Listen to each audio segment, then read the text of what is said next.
is the only direction we know. That's the only direction that we go. We soldiers of the sales tribe. We chauffeurs of the conversion drive. We get-her-done hustlers who live on a success high. We were born with sky in our eyes, with the taste of cloud on our tongues, and we never really did get along with gravity. We don't play well with descent. We find that horizontal lines leave us far too confined, so we keep catching cases for breaking the laws of motion because floating is in our nature, and we have a stronger devotion to the act of evaporation than that of precipitation because we never really learned how to fall.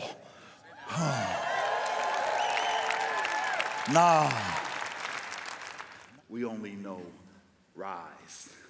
We only speak fly, which is why up is the only direction we know. Up is the only direction we go. And I'm pretty sure that all started when we were like 3 or 4 years old, right? With the one word that we all wanted to be when we were little. What was it? Huh? No, I don't mean the job titles. No, stop it. Stop it. Somebody's like, I wanted to be a financial professional. No, stop it. Stop it. One word that we all wanted to be when we were little. What was it? Bigger. All we wanted to do was get big, and then bigger, and then bigger. And we did until suddenly we didn't. Suddenly, without warning, nothing. We stopped getting bigger. Then something interesting happened. It's not like we suddenly stopped caring about growth and reaching the next level, but something shifts as you make peace with that final ruler mark of height, right? It's like once we all reach a certain age, we learn to keep growing ourselves in other ways because we are unstoppable in our definition of grow. And up is the only direction we know, and so the paychecks get bigger. What? Responsibilities get bigger. Okay. Overwhelm gets bigger. What is happening? Number of hours without sleep gets bigger. I don't like it. And suddenly, all the wrong things start jumping up to the next level. Next thing you know, I got next level sleep deprivation. When did that start? Next level blood pressure. Are you sure? Next level cholesterol. These are my numbers, doc. I got a next level waistline. When did I get a next? Why are these pants so tight? Whose belt is this? Is it just me, or is the next level suddenly not looking so sexy? I don't know about you, but I feel like sometimes I was way more sane like 3 levels ago, you know? But I get it. You can't make that the theme to your conference, right? You know? Can't be like taking your business to the previous level. It doesn't work. It doesn't work. So then maybe then our ability to truly climb to our next lies in how we define the word next. I mean, the next level cannot just remain about getting bigger and bigger and bigger. It's unsustainable. In order to create truly sustainable, perpetual growth, we have to transform the words that we measure from simply bigger to better, wiser, healthier, more present, more resourceful, more resilient. Maybe the next level is not actually about preparing for what you know is next, but about preparing for not knowing what's next. Training a disruption mindset means training to prepare for the unknowns, right? Being able to handle any ways that the game might change, that's what trains us to be able to constantly change the game. That's why I wanted to start creating this access to inspiration, because the truth is, no matter what business you are in, you are also in the business of inspiration. As a leader, as a communicator, As a salesperson, as an executive, you have the ability, you have the responsibility to inspire loyalty and commitment from your customers, from your workforce, especially in your leadership. This is why when I'm training high-level leaders, I have to get them to unlearn first, right? They come to me, they're like, how did you do that? How did you do that? How did you connect with, I was in a room of 5,000 people and you made me feel like you were talking to just me. I was in the back row. How did you create that kind of intimacy? And I always have to get them to unlearn first, right? I'm always telling them, okay, well, first what I need you to do is to stop speaking to people like they're business cards. Stop talking to people like they're corporate bullet points that you need to check off, right? They are connected to something deeper than just the words, deeper than just the work. They're connected to the service within the work, to the purpose within the service. This is where the world is going. It's why you're hearing so much about it. Scott talked so much about meaning, about connection, right? Because 71% of consumers, they prefer buying from brands that align to their values. People are more attracted to values and purpose and meaning than ever, which means people want to see themselves in you, to see themselves in your brand, in your messaging, in your story. When you tell a story, you create the opportunity for you to find yourself in others and for others to find themselves in you. Why? Because people listen differently when they feel like they're listening to one of their own. That's why my litmus test for success is not just inspiration. You know, I feel like as an inspirational speaker, that should be the base level, right?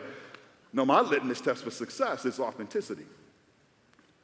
Authenticity. When I'm speaking to, say, a room full of cardiologists, because you know how they get down, right? That's a lit crowd right there. And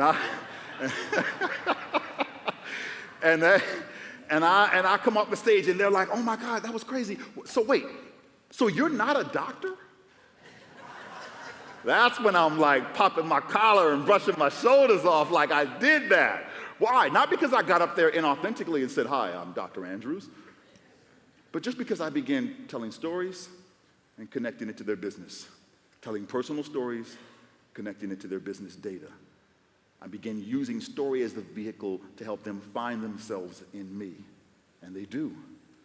But in order to get them to listen to me like I was one of their own, I had to first learn how to listen to them like I was one of their own, right? Effective storytelling begins with effective story listening. The power of story listening is what will empower your storytelling. That's what you want to make sure that you're building that customer strategic platform on, that you're always making sure that you do in-depth listening. Innovate how it is that you listen first. See, maybe the next level is not someplace that you jump up to, but it's something that you join. A team that you've joined like an occasion to rise to. A family you've chosen because of how they ignite you. See, we've all grown up hearing the phrase, they say you can choose your friends, but you can't choose your family. But you know that's not true. Maybe we can't choose the people we share common DNA with, but we can choose the people we call family because of something common we share. We do have the choice to be bound to people by purpose and mission and service. And when you choose that, you do so knowing that it won't always be smiles and good times. I mean, have you met family? Things are not always comfortable or easy with the people involved in your growth, but that's true of most things that help us better ourselves. So true lifelong learners, people who are truly committed to growing ourselves, welcome those discomforts that ultimately make us better. And you will harness the power of this community the moment that you embrace that the person sitting next to you, whether they are a BFF or someone you have never met, they are less competitor and more valuable asset. That you are less the Steph Curry to his LeBron, and you are more the Venus to her Serena.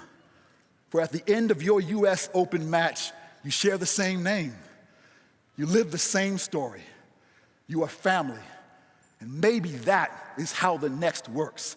access a network of empathetic experts who perpetually raise your net worth. We surround ourselves with people who keep raising our bar and raising our stakes and raising our ability to conquer whatever comes our way, because we have the next level team that knows that we of the sales tribe, we of the conversion drive, we of the get-her-done hustlers who stay on a success high, we only know rise, only know look up and aim up. This, my friends, is how you will change the game up. The whole point of coming to this CEO roundtable is to meet up and push each other to leap up.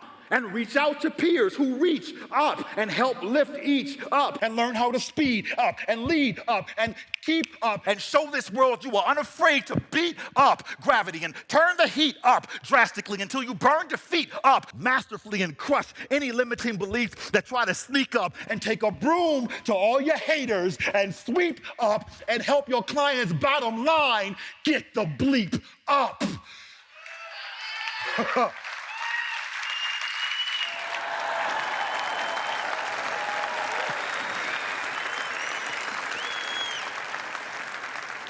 Because our next level of relationship nurturing, oh, well, that's next to none. And our level of innovation that keeps us on to the next, on to the next one, like done and done. Next, happy customer, please. More time to help the next client with the next need and still outperform the competition from one day to the next. We would tell them better luck next time, but let's be honest, they ain't gonna get it next time, because we've positioned ourselves to perpetually be next in line. And the next time, oh, that's still ours. The next chapter, yeah, we already wrote it. Oh, the next closing, we own that too. The next prospect, the next referral, that's all our stuff. Matter of fact, just tell the whole world the next round is on us. We are rising. We are rising. We are rising. We are rising to the occasion. So let the next begin.